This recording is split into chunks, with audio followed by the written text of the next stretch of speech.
banyak juga yang di perusahaan-perusahaan yang banyak marketing itu seringkali lebih dikejar target. Ya, ya, ya. Targetmu kok belum, targetmu belum. Tapi mereka tidak mungkin mereka beri solusi. Tapi mereka mungkin lebih melihat bahwa aku juga punya kesibukan. Oke. Tapi menurut saya harus profesional. Makanya saya katakan bahwa memilih seorang manajer sebaiknya harus melalui tes dan kompetensi yang berlaku. Sehingga tepat sasaran. Nah, setelah itu mereka biasanya ke rumah berbicara. Lalu saya mengatakan bahwa kenapa kamu gagal di situ? Karena gini-gini. Coba kita lihat lagi deh baik-baik. Anda mereka menyadari itu. Dan coba kamu keluar dari zona ini deh. Ya, ya. Karena kadang kita sudah zona nyaman ya. Betul. Tanpa kita sadar kita sudah zona nyaman. Lalu kita mengatakan, enggak kok saya biasa-biasa saja kok. Iya, iya, iya. Ya. Paling itu kan sebenarnya hal-hal yang menutup dirinya sendiri. Betul. Memang sebagai seorang leaders juga seringkali mengalami stres pasti. Itu manusiawi banget. Tetapi jangan sampai menjadi burnout syndrome. Wah, iya. Memang sekarang Indonesia saya bersyukur banget bahwa anak-anak orang tua yang mempunyai anak-anak istimewa, saya bilang anak-anak istimewa ya. Dan mereka lebih banyak terbuka dan mereka mulai tidak merasa itu aib. Dan mereka mulai mencari edukasi yang luar biasa. Bisa ya? Oh. Dan itu saya rasa cukup maju banget Indonesia dengan tenaga-tenaga psikolog anak yang luar biasa.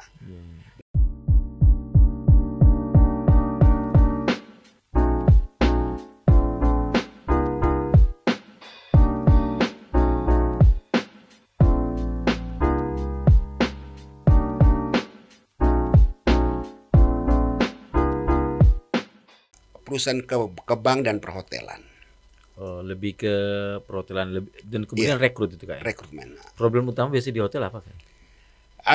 Hotel juga kembali lagi bahwa ada budaya, culture, terus perilaku, behavior mereka juga macam-macam ya. Ada tingkat usia dan strata sosial mereka juga kan berbeda-beda. Sudah pada gaji. Problemnya apa? Paling konflik sama atasan, konflik sama teman, atau nyolong makan di restoran hotel.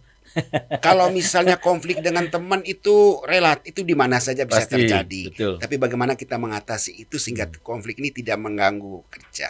Kalau di hotel khas yang terjadi apa?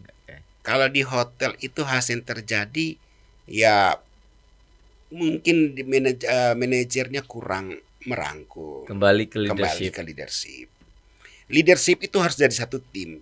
Betul penanggung jawabnya si A, tetapi bagaimana kita dengan si A ini memberi kepercayaan dan sama-sama melakukan pekerjaan itu sehingga solusi itu bisa terjadi. Menurut KE leadership yang bagaimana secara psikologis yang baik?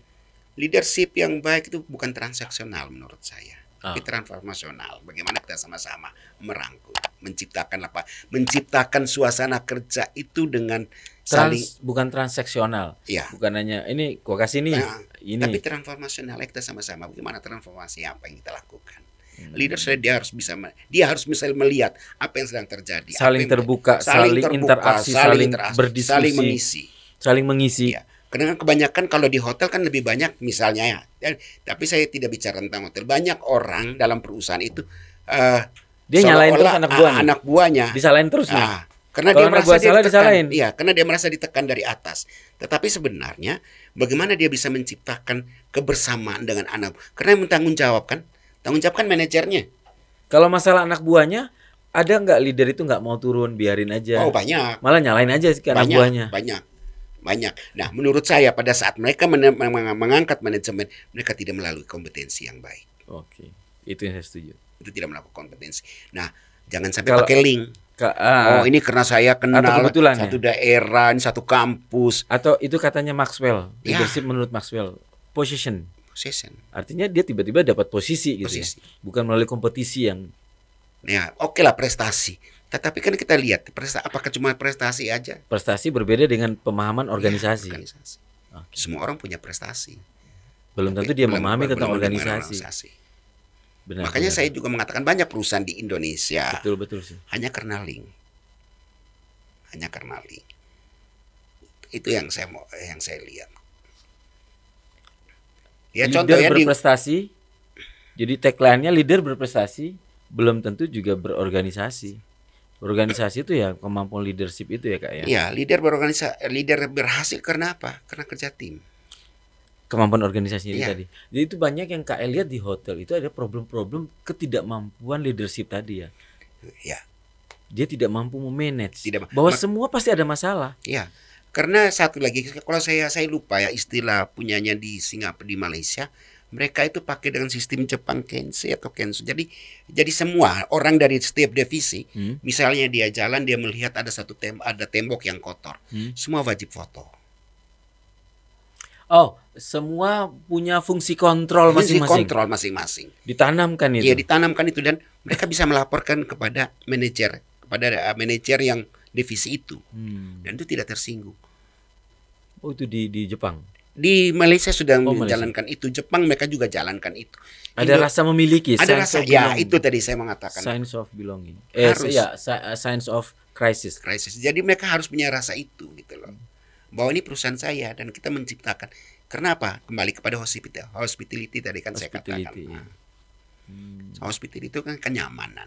Tidak saja kenyamanan bagi apa aja hal baik yang Kak ketemu di dalam sebuah tadi ada rasa kepedulian. Apalagi Kak yang kalau boleh kami tahu di yang selama ini Kak lihat di beberapa perusahaan, nilai-nilai kebaikan yang bagus buat untuk share ke teman-teman. Nilai-nilai yang saya dapat yang waktu di Malaysia, terus di Bali, terus ada beberapa perusahaan baik ada di Makassar dan ada di Jakarta, bahwa seorang manajer itu dia mau bersama-sama untuk mencari jalan keluar bagaimana mereka bisa bekerja sama dengan dia memimpin leaders yang bisa bersama-sama melakukan kerjaan dengan baik. Sehingga bagaimana dia menanamkan kepercayaan kepada anggota di dalam satu divisi. Lalu bagaimana cari solusi itu menurut saya itu yang diperlukan. Contoh, saya punya manajer umpamanya. Ya sudah, itu kan masalahmu, kamu selesaikan dong. Apa boleh saya seperti itu? Ya, kita lihat dulu. Kalau memang kita lihat dulu kalau ada masalah itu bisa diatasi dia sendiri, ya harus dia sendiri. Tetapi karena ini satu tim, kalau ini masalah ini yang tadi kita katakan, Aji tadi mengatakan bahwa ya ini kan masalah, coba kamu jalankan sendiri. Tapi masalah ini akan menghambat seluruh. Nah, ini kan juga bahaya. Harus dilihat. Ya, kita discuss dulu. Ya, makanya akan ada meeting. Meeting setiap divisi itu ada apa, koordinasi ada apa, masalahnya apa, ya kita cari solusi. Banyak juga yang di perusahaan-perusahaan yang banyak marketing itu seringkali lebih dikejar target. Targetmu kok belum, tapi mereka tidak mungkin mereka beri solusi. Tapi mereka mungkin lebih melihat bahwa aku juga punya kesibukan. Tapi menurut saya harus profesional. Makanya saya katakan bahwa memilih seorang manajer sebaiknya harus melalui tes dan kompetensi yang berlaku. Sehingga tepat sasaran. Kita masuk kompetensi yang seperti apa, Kak? Ya, kompetensi menurut Kak sebagai seorang manajer. Ya, seorang kompetensi sesuai dengan bidang kerjanya. Bagaimana misalnya dia tidak bisa berbicara tapi saya terima dia sebagai seorang marketing. Dia seorang lapangan, bukan seorang lapangan. Dia seorang admin, seorang duduk di belakang meja, seorang konseptor. Terus dipaksakan turun, ya juga percuma. Makanya tadi saya katakan, banyak yang memilih marketing hanya supaya saya punya divisi ini oke nih. Banyak orang. Kelihatan banyak staff saya gitu. Banyak. Tetapi pertanyaan saya, dari 10 divisi, 10 staff ini, berapa yang berhasil? Sebenarnya kalau menurut saya karena tidak melalui kompetensi, tidak melalui asesmen yang benar dan baik, itu sebenarnya manajer bisa turun bersama-sama melihat. Ini anak-anak ini ada kelompok saya, ini si A, si B, si C ini bagaimana sih tipikal mereka? Tapi itu kan bisa dilatih, Kak. Bisa dilatih, tetapi kan butuh prosesnya waktu. Sedangkan target harus tetap berjalan. Benar. Terus poin lagi, manajer yang berkompetensi secara umum, standar umum menurut kayak apa? Standar umum ya dia harus menguasai tentang bagaimana berorganisasi dengan baik. Penting. Lalu bagaimana dia bisa mengetahui setiap staf yang ada di situ dengan latar belakang yang berbeda, budaya yang berbeda. Contoh, seringkali culture kita bicara. Ini culture A, mereka begini. Ini culture B, nomor 2 dan sebagainya. Di Indonesia tuh sadar tidak sadar masih berlaku itu, Pak. Kalau di Malaysia enggak. Dulu mau Chinese Malaysia, lu mau Melayu, lu mau Indonesia, lu mau dari India, lu mau dari Banglai, orang Bangladesh yang kerja atau orang Filipina, tetapi mereka satu tim. Dan mereka bekerja sama. Dan itu kuncinya tuh di manajer. Bagaimana dia bisa menjalankan budaya organisasi itu dengan baik sehingga tidak menimbulkan stres, tidak menimbulkan membuat keseimbangan hidup dari setiap orang itu berjalan dengan balance yang baik. Simpulan sementara berarti dari tadi saya berdiskusi sama KS, saya tadi sempat membayang sedikit bahwa mau itu perusahaan apapun, problem utamanya adalah bagaimana membuat teamwork. Iya. Dan itu biasanya leadership. Nah, di dalam satu perusahaan kan sudah punya budaya, sudah punya SOP yang berlaku. Dan seterusnya. SOP ini apa? Kita lihat SOP ini apa aja yang di dalam SOP. Terus apa yang kita mau kejar? Lalu menciptakan budaya organisasi di dalam itu tuh apa-apa saja. Ya kan? Dari budaya organisasi itu kita lihat human kita nih bagaimana nih. Personality setiap staff ini bagaimana ini. Dari bangsa apa saja. Contoh, Aji sebagai seorang manajer misalnya punya tim dari berbagai macam suku. Suku Jawa pun juga dengan karakter yang berbeda. Jawa Timur berbeda, Jawa Tengah berbeda, Jogja berbeda. Lalu Jawa Pantai Utara, Pantai Selatan pun juga berbeda. Surabaya dengan Malang aja satu Ngalem, satu Surabaya. Agak berbeda. Ya mungkin orang bilang wah Surabaya rek. Tapi kalau saya dengar anak-anak Malang, orang Malang berbicara, anak-anak Malang yang asli Malang berbicara dengan gaya bahasa mereka, dengan dialek yang mereka ada terjadi di Malang ini, dengan di Surabaya sudah beda. Contoh saya nih kita dari Flores nih. Saya pulang Flores, dengar orang berteriak aja, bentak, saya sudah tidak nyaman karena sudah terbentuk selama di Jawa ya. Terbentuk karena saya dulu di Jogja, kami terbentuk waktu kuliah awal kami di Jogja, lalu kami kembali ke Malang, saya pernah di Balikpapan. S2-nya di Jogja kayak? Di sini di Surabaya. Kita pernah di Jogja, terus di Balikpapan, Bali. Lalu saya lebih sering ke Malaysia, terus terakhir saya ke Belanda dan beberapa negara yang saya kunjungi. Akhirnya saya merasa bahwa saya sendiri sudah merasa berubah. Mungkin orang-orang dari kota Malang, orang luar daerah ya, iya. Ya makanya kalau dengar adik-adik kita yang di kos, kalau mereka ngomong kok rame banget sih. Ya.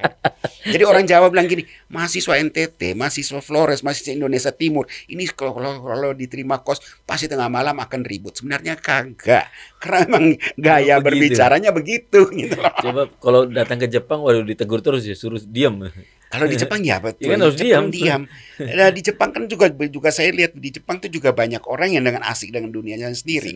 Atau misalnya kita dengan anak kecil, hai, orang tuanya rasa tidak nyaman, kita dilapor. Kita dilapor polisi. Bisa dilapor polisi.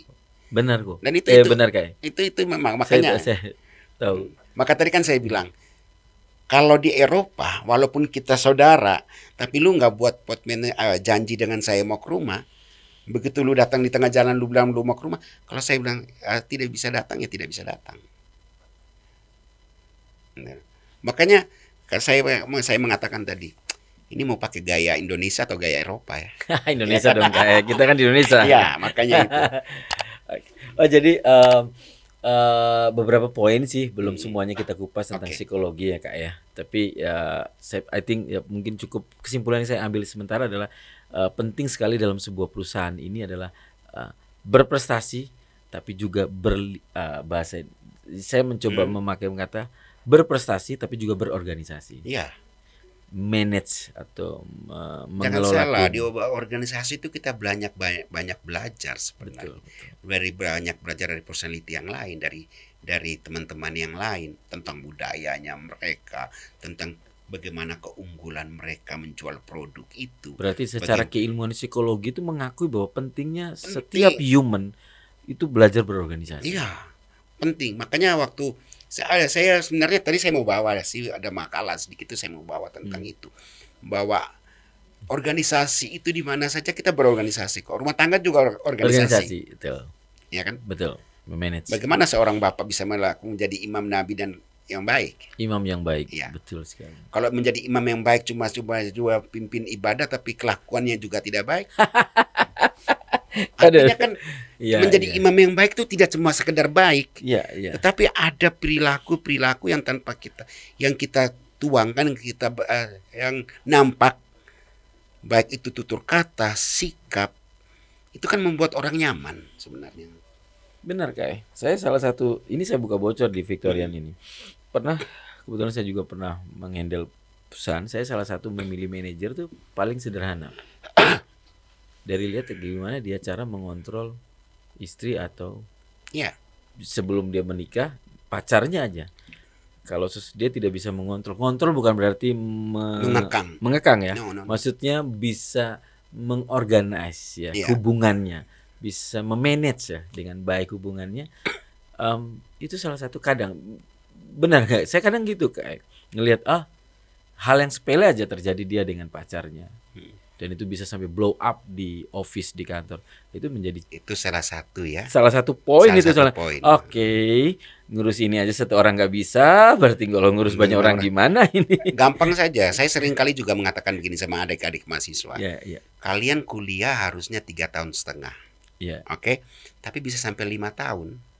Lalu saya menanyakan, kok kuliah sampai 5 tahun sih? Nah, Oh iya, iya Om, iya Pak. Karena saya semester 1, masuk semester 2, semester 3 tuh saya cuti. Loh kenapa cuti? Ya ibu saya sakit, bapak sakit. Itu pasti kita pahami. Tapi kalau kita bertanya, kok kamu kuliah sampai 6 tahun sih? Misalnya. Dia hanya mengatakan bahwa terus kita menanyakan lagi nih, ada cuti kah pada saat masa tidak ada, tidak mengajukan cuti dan tetap perkuliahan berjalan biasa misalnya. At least saya juga bertanya, ini saya tidak bisa menerima kamu sebagai staff. Untuk dirimu sendiri, masa depanmu sendiri, kamu tidak bisa memanage dengan baik. oh ya, Bagaimana kamu bisa menjadi seorang leader yang baik? yang baik betul. Bagaimana kamu bisa kerjasama dengan yang baik? Jangan sampai kamu menjadi batu sandungan bagi orang lain. Kalaupun telat, bagaimana yang dia lakukan? Jadi dilihat, kita juga lihat dia bertanggung jawab sampai di mana. Sampai di mana? Sejauh mana dia punya tanggung jawab. Iya. Iya sih benar. Hal-hal kecil sebenarnya Hal yang bisa kecil. lihat. Jujur kayak, jadi ya terus terang ada satu saya pernah menolak anak ini berprestasi. Jadi untuk mencapai karir ini kayak, ini sorry Victorian, kalau yang nonton pasti dia tahu dia kenapa. Karena saya sudah terbuka sama dia. Jadi dia posisinya di sini. Untuk mencapai posisi ini kan harus mencapai target hasilnya sekian gitu. Dan dia berprestasi sampai hit target sekian. Ya. Terus atasannya bilang, Pak ini dia sudah layak jadi di sini. Saya bilang enggak. Walaupun dia prestasi enggak dulu. Betul. Sepakat. Karena saya sayang dia, enggak dulu. Dia belajar dulu. Sepakat. Hal yang sepele. Karena tadi itu berantem kecil dan itu blow up sampai sekantor. Wah berarti you nggak bisa handle loh. Bahwa masalah pasti ada. Mau di rumah tangga. Tapi bagaimana how to manage ini. Itu yang saya melihat, kemampuan manajenya gini ya, gini dong. Waduh bahaya ini. Ya sebenarnya karakter orang tuh macam-macam ya. Iya, tapi karakter itu jangan sampai juga menghambat ya. Iya, gitu maksud saya. Saya sepakat. Ini kalau umpama dia tidak bisa menghandle, besok dia punya tim, terus dia harus berantem terus sama ceweknya di depan tim-timnya, yang malu dia juga. Iya. Dan itu tidak bisa berjalan dengan baik. Dan itu bakal timnya kacau ya, efeknya juga ke office secara keseluruhan. Target juga secara keseluruhan. Pasti kayak. Ya betul juga. Makanya kembali lagi bahwa saya dengar anak-anak kadang, saya kerjanya di sini. Lalu saya dari cara mereka berbicara, dari cara mereka bertindak, saya hanya mengatakan ini pasti gagal. Gagal total. Pasti gagal total. Tapi saya menghargai bahwa mereka berusaha untuk mencapai belajar di perusahaan itu. Saya sangat salut. Nah, setelah itu mereka biasanya ke rumah berbicara. Lalu saya mengatakan bahwa kenapa kamu gagal di situ? Karena gini. Coba kita lihat lagi deh baik-baik. Anda mereka menyadari itu. Dan coba kamu keluar dari zona ini deh. Iya. Karena kadang kita sudah zona nyaman ya. Betul. Tanpa kita sadari kita sudah zona nyaman. Lalu kita mengatakan, enggak kok saya biasa-biasa saja kok. Iya. Paling itu kan sebenarnya hal-hal yang menutup dirinya sendiri. Betul. Memang sebagai seorang leaders juga seringkali mengalami stres, pasti. itu manusiawi banget, tetapi jangan sampai menjadi burnout syndrome. Wah, Burnout syndrome. iya. Nah, Kak, ini Oke. pengunjung ini kita pingin tahu Kak lahir di mana? Oke. Pastinya ND. Saya lahir di ND. ND.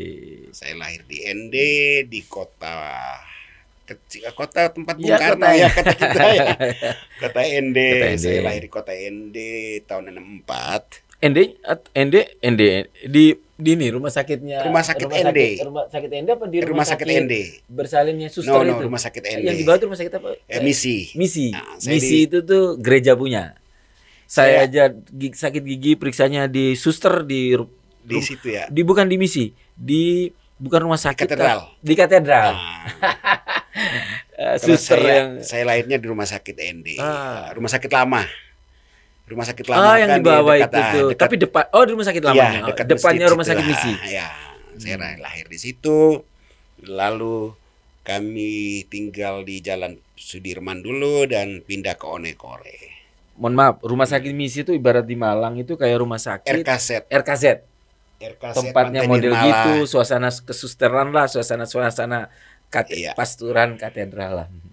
Itu kompleksnya di dekat pantai. Jadi ND itu indah. Indah.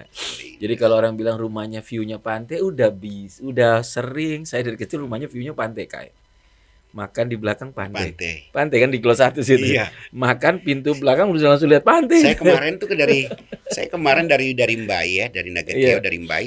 Kan saya lewat, saya bilang gini, rumahnya yang mana? Ini masjid sebelah mana nih? Oh sudah, waduh ini jadi ngomong di sini. Sudah lapuk. Maksudnya sudah dikontrak orang. Oh. Yang rumah itu kan Ah. kakak 2 sudah meninggal. Oh. Yang adenya Muhyiddin. Muhyiddin. Terus yang 2 orang sudah meninggal di sini. Oh. Meninggal di Malang. Yang satu di rumah saya, yang satu di Panjen di PNS. Terus yang jadi tinggal 3. Mama sudah ikut saya. Oh, di sini. Sudah di rumah. Oh. Jadi yang itu kosong dikontrakin orang. Jadi tidak ada orang lagi di ND. Dikontrak. Yang kandung tidak Yang ada. kandung nggak ada, semua sudah di Jawa. Ya saya kandung juga di Kupang, tapi bulan depan dia kembali ke ND. Karena sebagai kepala cabang Bank NTT di ND. Tapi kan kita keluarga besar, masih banyak keluarga di sana kan kayak. Tapi juga saya kok pulang Flores kok rasanya 1-2 hari masih oke. Hari ketiga saya sudah mulai jenuh. Oh jangan dong, nggak. Nah, artinya gini, kalau malam hari ya Atau angkatannya sudah nggak ada umur. masih banyak. Masih banyak. Tapi kalau malam hari, waduh, gua nih jauh dari kehidupan kota. yang punya lampu-lampu gitu. Iya. Ya. Bukannya Artinya Ende gini, udah ada kayak. Iya sih punya sih. Jam 9, jam 10 malam kan sudah sepi. Nggak coba cari di Bita Beach. Di bawah. Di Kayak sih 64 ya, kayak pindah ke Jawa tahun berapa? tahun 85. Belum ngalamin suasana. Saya masih mengalami suasana Di- 90-an. Bita Beach. Saya masih libur, masih oke. Tapi pokoknya kalau malam tidak Tapi ada kayak tahu kan yang saya maksud Bita Beach. Tahu. Ya, Tahu, tapi menurut saya kalau malam kan kita lapar masih bisa cari makan kan kalau di Jawa. Malam jam Oke. berapa itu kayak? Jam 11, jam 12 juga Masih masih, bisa cari. ada mestinya. Iya, tapi kan di bawah. Oh ya di bawah. Iya. Coba kalau di atas. Orang Jawa yang jual. Iya, kalau di atas Nasi goreng di dan Onekore. seterusnya. Iya. Oh, di atas nggak ada. Sudah jam kita siapa mau keluar? Oh ya? Mesti udah banyak orang Jangan sini ke jam sana. 9, jam 10 malam aja orang udah pada tidur. Nah, saya bilang, Ada warung kadang- Arema, Iya, bakso Arema. ada banyak. Tapi kan mau keluar lagi malas. Oh. Terus sendiri, gelap. Iya serius. Di sana ada namanya dari zaman saya SD namanya bakso Soponyono yang punya orang Sopoyono. Jombang. Namanya bakso Soponyono. Sopoyono. Soponyono sama gado-gadonya. Masih pernah makan di situ Masih, kan? masih. Depannya Telkom. Nah, bakso juga kan gitu. Bakso juga di situ. Enak tuh. Enak. Tapi memang artinya bukan apa ya, karena saya sudah oke. Saya lahir Oke, usia lahir kan di di sana. 64, besar merantau ke Jawa tahun 85. 85. Langsung kuliah di Jawa. 85 saya masuk kongregasi dulu. Apa kongregasi? Saya masuk hidup membiara dulu. Iya, kongregasi. Saya nggak tahu. Biara, saya masuk biara. Seperti SVD gitu. Tapi saya bukan SVD. Mau ceritanya mau sekolah pastor gitu kayak. Bukan sekolah pastor, tapi saya lebih ambil kepada seperti di Indau. Bruder, Nah, seperti itu. frater. Bruder saya. Oh, bruder. Bruder. Teman saya benar kan kayak di Katolik itu dia mau sekolah pastor tapi karena dia nggak kuat jadi pastor, nggak kuat, mohon maaf, saya pakai kata ini. Terus dia akhirnya jadi frater, begitu kan? Itu pilihan saya. Oh, bukan nggak kuat ya, pilihannya. Pilihan saya. Dia mau jadi ambil. Mohon maaf saya ngomong. No, tidak jadi masalah, kata. tidak jadi masalah. Karena kadang juga ya dia rasa jadi tidak kuat di situ. Dia curhatnya ke saya soalnya. Nah, dia pilihannya di situ. Tidak jadi masalah. Iya. Itu hak pilihan ya. Dia tidak memilih ke pastor, tapi dia milih ke frater. Karena dia rasa mungkin tidak sanggup jadi imam. Yang mulia. Karena dia belajar. Sebenarnya semua mulia sih. Iya. Hanya dia lebih pilih ke jadi frater atau bruder. Itu juga mulia. Tapi sekolahnya sama. Beda. Ada juga yang sekolah di filsafat teologi. Ya, filsafat teologi. Ya. Ada yang juga bruder atau frater yang mereka sekolahnya di fakultas universitas umum. Misalnya berarti Kak ini tadi Inggris. Sekolah teologi kemarin. Saya tidak sampai. Saya keluar dan saya melanjutkan kuliah lagi. Tadi namanya apa tadi? Berapa tadi? KM mau ngambil apa tadi? Bruder, saya bruder. Bukan tadi istilahnya tadi. KM belum kuliah melakukan menarik diri. Sebelum kuliah KM dulu melakukan apa dulu sebelumnya? Dari ND berangkat ke Jawa, KM apa tadi istilahnya tadi? Kongregasi. Masuk ke kongregasi. Kongregasi itu sekolah. Kongregasi itu biara. Oh, biara. Di mana, Kak? Di Jogja. Oh, ke Jogja dulu. Tapi saya waktu itu tidak ke Jogja karena kami harus di Pati. Di Pati 1 tahun, baru dikirim ke Jogja 2 tahun. Biara itu kan? Di Jogja itu di Pati, dan di Jogja itu kami kuliah, tapi kuliah rumah dan kuliah KGN. Apa itu, Kak? Kuliah KGN itu kuliah novis gabungan. Calon-calon suster, calon frater, bruder. Yang dipelajari apa, Kak? Banyak hal tentang ilmu agama-agama, tentang kitab suci, macam-macam. Oh, lebih ke ilmu agama, spiritualitas ya. Kalau pembahasan ilmu umum kayak matematika apa semua enggak ada. Lebih ke daripada itu. Pendalaman agama. Ya kita juga kayak pesantren ya. Ya, karena kalau di Katolik kan kami juga belajar tentang ilmu agama-agama. Jadi bagaimana semua agama itu. Jadi saling mengenal. Kemudian 2 tahun di Pati, setahun di Pati, 2 tahun di Jogja. Terus kayak keluar. Langsung keluar. Keluar Lalang Buana dulu. Lalang Buana kemana nih, Kak? Saya Lalang Buana Surabaya dulu. Terus akhirnya kuliah? Kuliah di sini. Malang. Tahun? Sudah lama. Iya, sudah lepas lama itu. Terus setelah itu Lalang Buana lagi. Di kampus mana, Kak? Di sini. Widya Gama. Psikologi kan tidak ada di Widya Gama. Enggak tahu saya. Saya di Gajayana. Oh, Gajayana. Oh, UI. UI-nya Malang. UGM. Iya, UI-nya Malang. UI-nya Malang. Atau jaketnya atau UGM-nya. UI kuning. Ya, UI kan kuning jaketnya, alma maternya. Kalau lokasinya kan di Merjosari, UGM. Universitas kok UGM? Iya. Merjosari. Oh, bukan, ada lagi. Merjosari. Kampus mewah itu. Kampus mewah. Iya, Ujana. Mohon maaf. Karena faktanya mepet sawah. Dulu. Sekarang udah saya lihat banyak bangunan. Tapi banyak ya anak-anak dari kita yang ambil di situ. Karena menurut saya psikologi yang saya tahu bahwa sampai sekarang ini masih bisa bersaing, masih bisa beredukasi itu banyak dari Gajayana. S1 Gajayana, S2 di Jogja, di Surabaya. Universitas? Saya mau beritahu mereka kasih saya apa ya? Pokoknya di Surabaya. Terus S3 nih sekarang? Sekarang saya sedang diminta ke Erlangga, keluarga minta ke Erlangga. Pengalaman karirnya Kak gimana selama? Saya dengar Kak sering keluar. Saya kebetulan juga sebagai seorang konsultan. Biasanya konsultan saya diminta ke Malaysia. Saya tidak dipakai di Indonesia. Waduh. Kenapa itu, Kak? Tidak tahu ya, mungkin rezekinya di sono kali ya. Di Malaysia di mana, Kak? Di Kuala Lumpur. Maksudnya di perusahaan atau apa? Di hotel. Oh, di hotel. Hotel apa, Kak? Hotel yang cukup terkenal di daerah Bukit Bintang.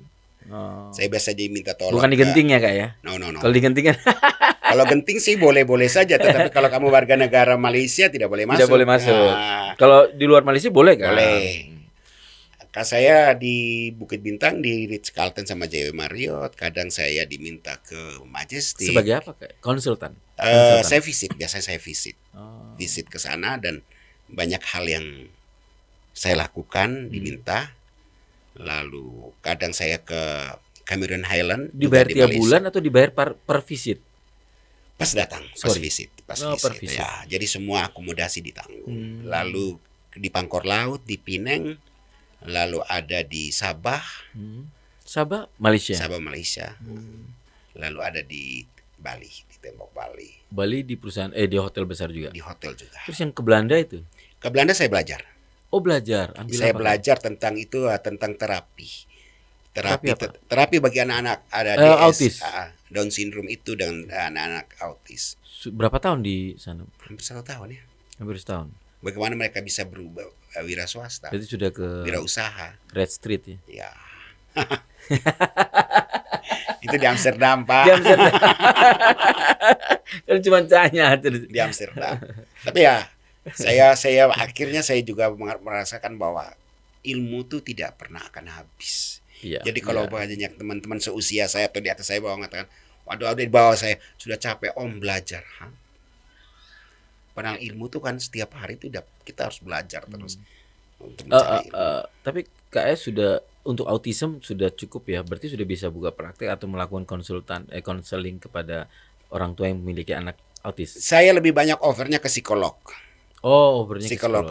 Saya lebih banyak overnya ke psikolog karena itu ranahnya mereka. Saya lebih pada ranah mereka. Saya cuma melihat dan membawa psikolog ke sana dan banyak artinya konsultasi, mereka konsultasi biasanya. Untuk itu sekarang sudah selesai dari Belanda. Sudah. Dan sekarang ini gimana kayak apa? Sekarang saya lagi mau adakan penelitian juga. Maksudnya ilmu yang belajar di Belanda sudah banyak dipakai belum atau masih di tataran keilmuan aja? Saya rencana buka.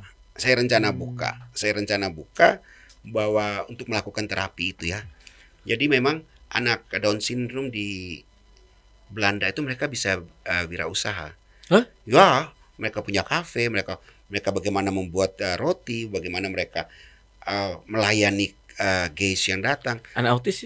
Anak-anak autis, anak-anak Down syndrome, dan itu luar autis biasa. Sama Down syndrome beda. Kalau yang Down syndrome itu kan kita bilang muka 1000 wajah itu lah. Yang muka Mongol yang mukanya bersama seluruh. Oh, iya. Jadi autis juga kita lihat juga. Tapi bagus, artinya di situ anak-anak itu dibimbing sehingga memang sekarang Indonesia saya bersyukur banget bahwa anak-anak orang tua yang mempunyai anak-anak istimewa, saya bilang anak-anak istimewa dan mereka lebih banyak terbuka dan mereka mulai tidak merasa itu aib dan mereka mulai mencari edukasi yang luar biasa. Bisa ya? Dan itu saya rasa cukup maju banget Indonesia dengan tenaga-tenaga psikolog anak yang luar biasa. Nah, memang kami mengharapkan bahwa Indonesia masih sangat memerlukan tenaga-tenaga psikologi, ilmuwan psikologi dan psikolog. Kurang cukup atau masih kurang? Masih kurang banget ya. Hampir contoh aja kita di ND paling ilmuwan psikolognya masih sedikit di Kupang. Iya. Kalau di Jawa, Malang pun juga orang mengatakan bahwa Malang banyak kok orang psikolog, banyak. Tetapi kan tidak semua daerah yang ada. Betul. Cuma di dalam kota Malang. Ya kembali lagi kepada hati ya, mau melayani apa tidak. Udah keliling kemana aja Kak? Selain Malaysia, Saya Belanda. Malaysia, Belanda, Jerman. Jerman ngapain Kak? Ya jalan-jalan. Oh jalan-jalan. Terus ke Belgia. Sekolah atau jalan juga? Jalan juga. Jalan-jalan saja. Kalau tahun ini bisa berangkat ke Amerika, saya mau berangkat ke Amerika. Amin. Yang Tapi pasti ada teman saya juga dari Bristol. Ayo ke sini. Karena saya juga kepingin belajar ke Bristol ya. Bristol di UK. Oh UK. Ya. Kita pastikan KS selalu sehat, kita doakan. Amin. KS sehat selalu biar terus bisa berkiprah. Amin. Bisa memberikan manfaat buat orang banyak kan. Amin. Sekali lagi terima kasih loh Kak. Sama-sama. Dan kesempatan sudah mau datang ke sini. Ya. Lama nggak ketemu senior kakak saya, seumuran dengan kakak saya. Oke. Sekali lagi terima kasih buat teman-teman Victorian. Yang pasti mudah-mudahan bisa dapat insight yang apa yang kami obrolkan ini. Ya, sampai ketemu lagi dengan tamu-tamu yang berikutnya yang pastinya sama hebatnya. Salam sukses luar biasa buat teman-teman Victorian. Salam sehat buat teman-teman Victorian semuanya. Sampai ketemu lagi. Thank you. Thank you.